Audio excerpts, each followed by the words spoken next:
Ils doivent se contenter d'une rencontre avec le directeur régional Picardie, Rémi Vivot et Eric Henry. Des trains supprimés ou en retard, des pannes, un manque d'informations en cas de problème.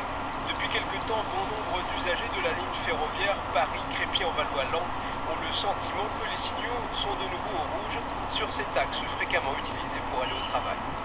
L'autre fois, on est resté calé parce qu'il n'y avait pas de conducteur. On a des comptes à rendre à ne pas trop. Quand on arrive très souvent en retard, il y a des risques qu'on perde notre emploi.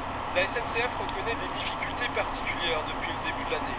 Trop du coup des associations d'usagers et de certains élus locaux qui demandent à rencontrer ce mardi le président de la Société nationale pour lui exposer leurs griefs. Bon, il manque que les trains soient à l'heure, éviter les suppressions des trains, et bon, que ça fonctionne un peu mieux quand même dans l'ensemble. Le conseil régional auquel je fais partie maintenant, grâce à l'action de Daniel Bordelais qui est vice-président de transport, investit beaucoup dans la ligne depuis 2004, on va continuer de le faire, mais on a l'impression que la SNCF ne fait pas de retour sur investissement. C'est vrai que c'est une ligne sur laquelle on a connu un début d'année un peu difficile et je comprends le mécontentement des clients, des usagers réguliers de la ligne.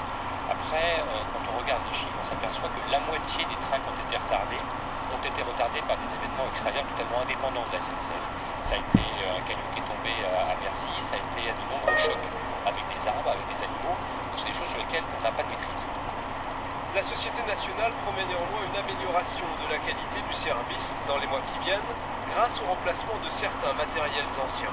Elle annonce aussi un dédommagement des usagers à hauteur de 50% du prix de l'abonnement en mai. En revanche, une rencontre avec le président de la SNCF est pour l'instant exclue. Nous vous en parlions ce week-end, un cycliste de 16 ans a été tué, renversé par une voiture à Montdidier lors d'une course cycliste jeune. L'accident a été provoqué par un